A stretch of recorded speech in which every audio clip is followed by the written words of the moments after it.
नमस्कार प्रिय पाठकों एवं दर्शकों, आचार्य क्रैश कोर्स यूट्यूब चैनल पर आप लोगों का फिर से एक बार स्वागत है। आज हम विसर्ग संधि लेकर के आए हैं। विसर्ग संधि सामने इस प्रकार है। विसर्ग संधि में कहा गया है कि विसर्ग के साथ स्वर अथवा व्यंजन वर्णों के मेल से जो विकार उत्पन्न होता है उसे विसर्ग संधि कहते हैं। अब विसर्ग कैसा होता है तो आप देख सकते हैं। विसर्ग ए, विसर्ग संधि के ट्रिक के रूप में हम हमेशा कहते आए हैं कि मैं संधि को तोड़ने का ज़्यादा पतला होता है। जोड़ तो सब लेते हैं, लेकिन मात्रा को देख करके संधि किस प्रकार से पहचाना जाएगा यह समझना ज़्यादा जरूरी है। फिर उसी मात्रा को तोड़ देने पर हमारा संधि विच्छेद भी हो जाता है। तो देखिए, इसका पहला ट्रिक जो है वह कहता है कि यदि किसी शब्द के बीच में विसर्ग हो तो उसे विसर्ग संधि ही समझना चाहिए। फिर वैसे शब्दों का कोई परिवर्तन नहीं होता है। जैसे आप देख सकते हैं, प्रातः काल, यदि इसका विच्छेद किया जाए तो जैसे के तैसे रह जाएगा। अंतःकरण, इसका विच्छेद किया जाए तो जैसे के तैसे रह जाएगा। अंतः जोर करण। दुख, दुह जोर ख। रज, गज कनह, रजह जोर कन। अंतःपुरम, अंतः जोर पुरम। पयः पाण, पयः जोर पान। इस प्रकार के बहुत ज़्यादा तो नहीं, लेकिन कुछ और शब्द होंगे ठीक इससे थोड़ा सा भिन्न। परंतु यदि यह इस प्रकार लिखा रहे, अर्थात इससे थोड़ा सा हट के लिखा रहे, तो थोड़ा सा उसमें परिवर्तन होता है। यह दो प्रकार से इस प्रकार की संधि लिखी जाती है और वहाँ जो है यह इस प्रकार से संधि विच्छेद उसका होता है। जैसे देखिए, निःसंदेह, इस चीज को हम ऐसे भी लिख सकते हैं और इसका विच्छेद होगा निह जोड़ संदेह। दुःशासन, इसको हम ऐसे भी लिख सकते हैं, अर्थात विसर्ग के बाद जो स रहेगा उस विसर्ग का उसी स में परिवर्तन हो जाता है। जैसे यहाँ देख लिए, विसर्ग के बाद दंत स है तो यहाँ दंत स विसर्ग का परिवर्तन हो गया है। यहाँ जो है दुःशासन है, इसका संधि विच्छेद होगा दुह जोड़ शासन। तो इसको ऐसे भी लिखा जा सकता है और इसको ऐसे भी लिखा जा सकता है। निःसंतान, आप देख रहे हैं कि विसर्ग के बाद दंत स है, इसलिए यह विसर्ग अगर बदलेगा तो दंत स ही में बदलेगा और पुनः इसका जो विच्छेद होगा वह इस प्रकार से होगा, निह जोड़ संतान। दुस्साहस, दुह जोर साहस।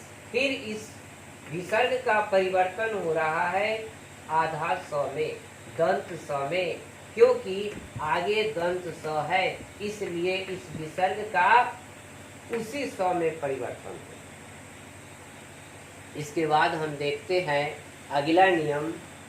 यह जो है, यदि संधि में दीर्घिकार मिले, इसे मैं दीर्घ स्वर संधि में भी बतलाया था। दीर्घकार मिले, इसे भी मैं दीर्घ स्वर संधि में भी बतलाया था। परंतु इससे हटकर देखिए कि यदि दीर्घिकार और दीर्घ उकार के बाद र मिल जाए तो इसका ह्रस्व हो जाता है। इन दोनों का ह्रस्व हो जाता है और बदले में विसर्ग आ जाता है। उसी को लिखा गया है, दीर्घिकार और दीर्घ उकार भी विसर्ग संधि में आता है यदि दीर्घ ई या दीर्घ उ के बाद र मिल जाए तो उस दीर्घिकार की मात्रा को हर्षिकार में तथा दीर्घोकार की मात्रा को हर्षोकार में बदल दी जाती है। फिर वहाँ विसर्ग का आगमन हो जाता है। आगे शेष जो बचता है उसको जैसे के तैसे लिख दिया जाता है। देखिए, नी रज, यहाँ दीर्घिकार है, इसका मतलब यह दीर्घ स्वर संधि नहीं है। क्यों? क्योंकि आगे र है।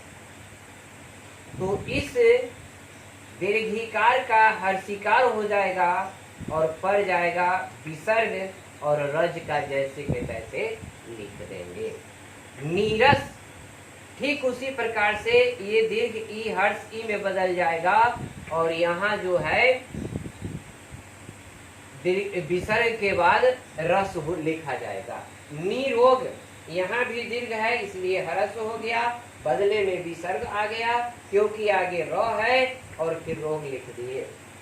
नीरब, नीह जोर रब, दूराज, दुर्ग वो है इसलिए ह्रस्व में बदल गया, विसर्ग आ गया, आगे र है इसलिए दूह जोर राज। अब हम चलते हैं अगले नियम की ओर। अब देखते हैं हम अगले नियम की ओर। अगला नियम है ओकार की संधि। ओकार गुण स्वर संधि में भी पढ़ा गया होगा, परंतु उसमें और इसमें भिन्नता क्या है? तो वहां अ और उ का मेल हुआ था और यहाँ जो है विसर्ग के बाद वर्गों के तीसरे, चौथे और पांचवें वर्ण का मेल होगा। आगे य, र, ल, व, ह का मेल होगा। इसे सघोष व्यंजन भी कहा जाता है। तो यहाँ देखिए, यदि ओकार के बाद, इसी बात को लिखा गया है, यदि ओकार के बाद किसी भी वर्ग का तीसरा, चौथा, पांचवा वर्ण रहे अथवा य, र, ल, व, ह में से कोई रहे तो वहां विसर्ग संधि होती है। उस ओकार को विसर्ग में तोड़ देते हैं। अब यहाँ देखा जाए कि मनोज है, यहाँ पांचवा वर्ण है, आगे तीसरा वर्ण है। खास करके आगे वाला वर्ण को लिया जाए, ओकार के बाद तीसरा वर्ण है इसलिए यहाँ विसर्ग संधि होगा और उस ओकार को हम विसर्ग में तोड़ देंगे तो हो जाएगा ओकार का विसर्ग और आगे वाला ज, मनोज, मनः जोड़ ज। मनोनयन, ये पांचवा वर्ण है, मनः जोड़ नयन। मनोभाव, ओकार के बाद ये चौथा वर्ण है, मनः जोड़ भाव। मनोयोग, ओकार के बाद य है इसलिए मनः जोड़ योग। मनोरोग, य के बाद र है इसलिए मनः जोड़ रोग। मनोलाभ, र के बाद ल है इसलिए मनः जोड़ लाभ। सरोवर, ओकार के बाद व है इसलिए सरह जोड़ वर। मनोरथ, ओकार के बाद र है, मनः जोड़ रथ।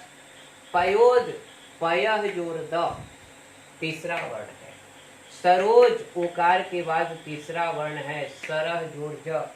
मनोबल, ओकार के बाद यहाँ प, फ, व तीसरा वर्ण है, मनः जोड़ बल। पुरोहित, ओकार के बाद ह है इसलिए पुरह जोड़ हित।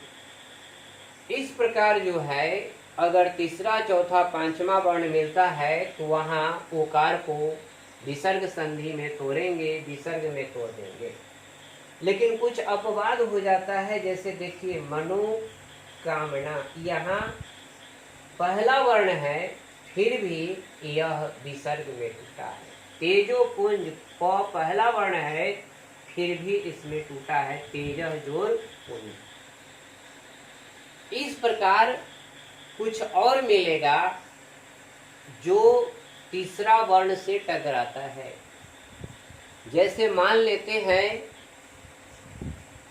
कि वहाँ अगर परोपकार होता है तो ओकार के बाद पहला वर्ण है तो उसे हम तोड़ देंगे, पर जोर उपकार गुण स्वर संधि में चला जाएगा।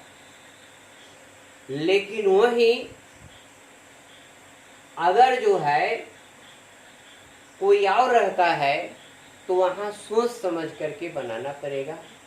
थोड़ा सा यहाँ ओकार के बाद तीसरा वर्ण वाला हमेशा गुण स्वर संधि से टकराते रहता है।